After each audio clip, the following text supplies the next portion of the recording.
el país, la relación entre economías ilegales y la política es un matrimonio y quizás es el matrimonio más estable que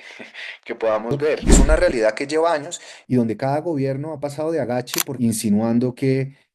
habrían tratado de infiltrar dineros de la campaña de alias Papá Pitufo y que en esa infiltración posiblemente hubiera participado Armando Benedetti como intermediario escandaloso y crítico. ¿Y por qué es importante Buenaventura y Cali? Porque por ahí es donde entra y por donde circula la mayor cantidad de contrabando y donde hay mayores intereses y mayores riesgos. Es el puerto más sensible que se tiene. Las mayores crisis en donde ha habido implosiones por escándalos han sido autoinducidas. A toda nuestra comunidad de YouTube, bienvenidos a una nueva sección de entrevistas. Hoy nuevamente con un personaje que ya había estado con nosotros para hablar de todo este tema político colombiano. Estamos hoy con Gabriel Cifuentes, él es analista político. Gabriel, bienvenido. Muy buenos días, tardes para ustedes y para toda la audiencia. Muchas gracias, Gabriel. Y bueno, también estamos con Juan Sebastián Sosa, quien es nuestro periodista y politólogo en Última Hora Call. Juan, bienvenido. Hola Dani, hola Gabriel. Bueno, sí, hoy estamos acá para hablar del nuevo capítulo en el escándalo del gobierno Petro, sobre la relación que tiene y las nuevas denuncias, incluso desde el mismo gobierno, sobre el papel y el rol que ha tenido Papá Pitufo en la campaña presidencial y pues, a lo largo también del gobierno. Y por otro lado, pues también estamos previo a lo que será el inicio de las campañas políticas para el 2026. Bueno, Gabriel, ahora sí entrando un poco en materia, quería pues hablar de la tendencia del día y pues son las nuevas revelaciones que involucran a Roy Barreras y a Luis Carlos Reyes y pues toda esta relación que tiene Papá Pitufo en la campaña presidencial y pues las denuncias que han salido desde el propio gobierno. Entonces pues quería preguntarle primero para usted qué implicaciones tiene pues este nuevo capítulo de Papá Pitufo y su relación en la campaña presidencial, ahora involucrándose pues Luis Carlos Reyes, el ministro de Comercio, Industria y Turismo, y Roy Barreras, antiguo presidente del Senado y hoy embajador. Bueno, lo primero que hay que señalar, que creo que es importante y es necesario con la audiencia, es que el prontuario delictivo de Papá Pitufo se remonta a varias décadas. Es decir, no ha sido la primera vez que se sabe del problema que conlleva el contrabando, ni de los peligros, ni de los riesgos, ni de la cooptación por parte de mafias en la DIAN y en otras esferas del poder, en la policía, en la justicia. Sin embargo, a partir de el Consejo de Ministros televisado, donde implotó el gabinete ministerial y donde al interior de las mismas filas petristas hubo señalamientos por parte del actual director de la Unidad Nacional de Protección, Augusto Rodríguez, insinuando que habrían tratado de infiltrar dineros de la campaña de alias Papá Pitufo y que en esa infiltración posiblemente hubiera participado Armando Benedetti como intermediario, pues se prende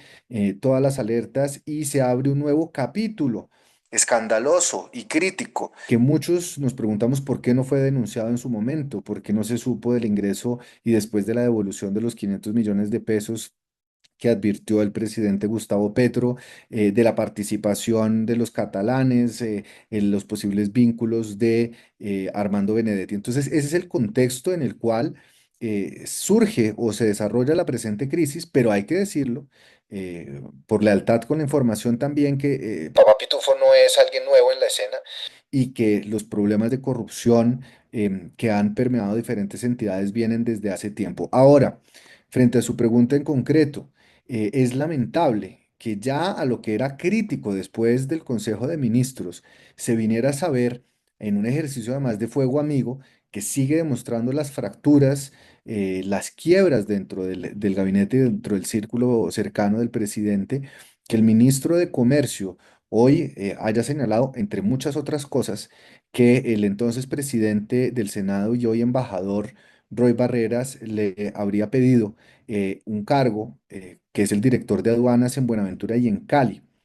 ¿Y por qué es importante Buenaventura y Cali? Porque por ahí es donde entra y por donde circula la mayor cantidad de contrabando y donde hay mayores intereses y mayores riesgos. Es el puerto más sensible que se tiene. Entonces, sin lugar a dudas,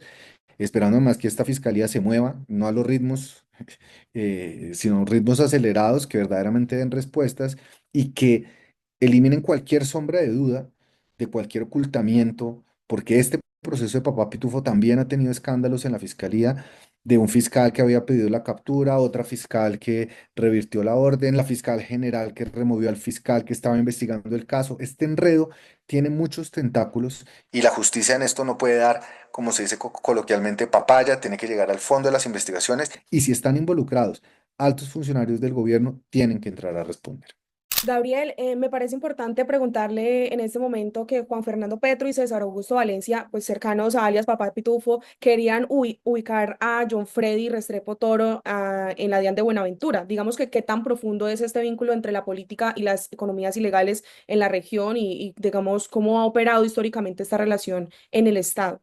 En el país, la relación entre economías ilegales y la política es un matrimonio y quizás es el matrimonio más estable que podamos ver, no solo en términos, y que además es importante que la audiencia lo sepa, el contrabando llega a mover incluso más que el mismo narcotráfico, es un delito además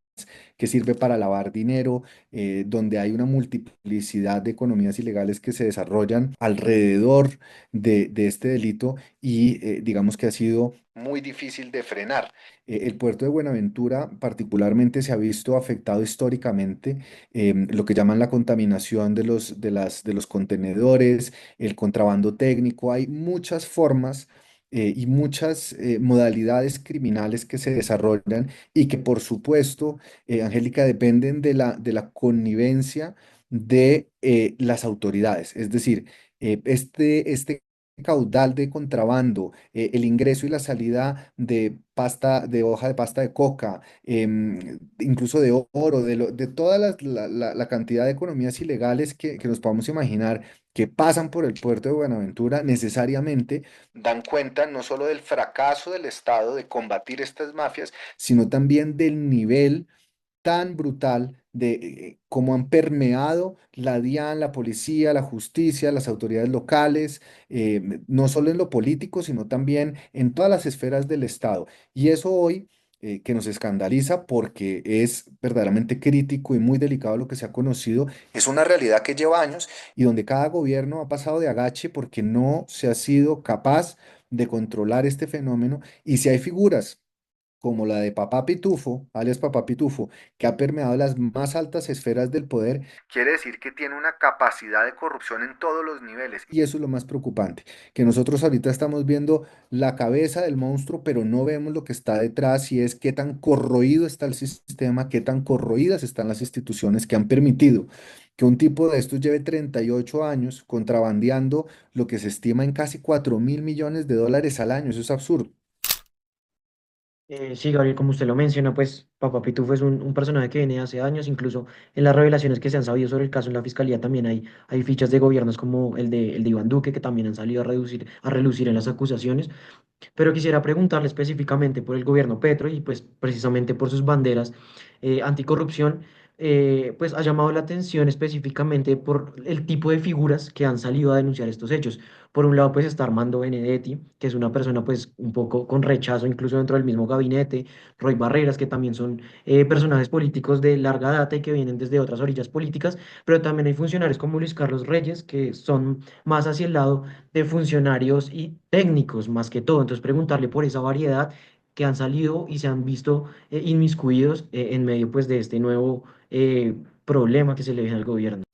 Yo creo, Sebastián, que aquí hay como una disociación entre el mensaje y la narrativa que ha manejado el gobierno desde que estaba en campaña con los hechos reales. El gobierno fue elegido con un voto de confianza, de esperanza, de hartazgo, de cansancio frente a la política tradicional, pero lo que hemos venido viendo a lo largo de los últimos años es que las prácticas siguen estando ahí y que si bien eso no solo depende de un presidente, es decir, desterrar la corrupción de un día para otro es imposible, acabar con la violencia es imposible, transformar las prácticas políticas en tan poco tiempo es muy difícil, pero uno tampoco ve ese esfuerzo adicional ese valor agregado, ese esfuerzo que se necesita y ese compromiso para acabar con estas prácticas. Y lo que en cambio uno sí ve, y esto fue también pues la gota que rebosó la copa en ese fallido Consejo de Ministros, es que más bien se aferra el presidente a figuras como la de Armando Benedetti, que son altamente cuestionadas, quizás porque está pensando en el futuro político del progresismo, quizás porque está anticipando una campaña presidencial y de Congreso muy compleja, quizás porque siente que la izquierda está muy sola y que no tiene la capacidad, después del fracaso de muchas de sus políticas, de tener una fuerza importante en el 26, pero ese pragmatismo contradice, y es aquí donde está la disociación de conceptos, contradice la narrativa que además paradójicamente Sebastián en redes las sigue manteniendo y las bases petristas las siguen repitiendo como si no fueran hechos reales. Pero es que además aquí hay una cosa impresionante y es las mayores crisis en donde ha habido implosiones por escándalos han sido autoinducidas. Es que el tema de Laura Sarabia y Benedetti fue producto de la discusión de Laura Sarabia y de Benedetti. El tema de Papá Pitufo surge en un Consejo de Ministros. La crisis con Roy Barreras y con el ministro Reyes surge dentro del mismo gobierno. Y el gobierno lo que trata de hacer constantemente es decir que los medios neoliberales, que lo atacan, que no entienden el cambio, que simplemente no lo quieren dejar gobernar, que la justicia no lo quiere dejar gobernar. Pero yo creo que lo que no estamos viendo o lo que la base no está entendiendo es que no hay ningún sentido de autocrítica y que se siguen cometiendo los mismos errores y que las crisis que se han generado al interior del gobierno. No hay ningún golpe blando, no hay ninguna conspiración. Aquí las mayores crisis son autoinducidas. Como usted lo menciona, varias de las, pues, incluso esta nueva crisis de gabinete salió incluso de las mismas fichas del gobierno, incluso algunos muy cercanos y que vienen del proyecto político de izquierda con Petro desde hace muchos años. Entonces, en ese sentido, yo quisiera preguntarle cuáles son las opciones que tiene Petro de aquí en adelante para formar ese nuevo gabinete, pensando pues en las elecciones del 2026 y pues también pensando esa gran crítica que se le ha hecho al gobierno Petro y la baja ejecución que han mostrado los diferentes ministros que han pasado por las carteras y de diferentes perfiles, ya sea técnicos y pues ahora ya en esta última camada más cercanos al proyecto progresista. Pues Sebastián, esa es una muy buena pregunta. Se esperaba hoy tener un Consejo de Ministros nuevamente televisado, ya no va a ser hasta tanto no se defina la composición del gabinete. Yo creo que el presidente no va a optar por una fórmula o por la otra, sino por una fórmula combinada. Si quiere conocer lo que piensa y lo que analiza Gabriel Cifuentes, analista político, sobre lo que vendrá en la contienda electoral y las disputas entre el centro, la derecha y la izquierda de Gustavo Petro, espere la segunda parte de esta entrevista.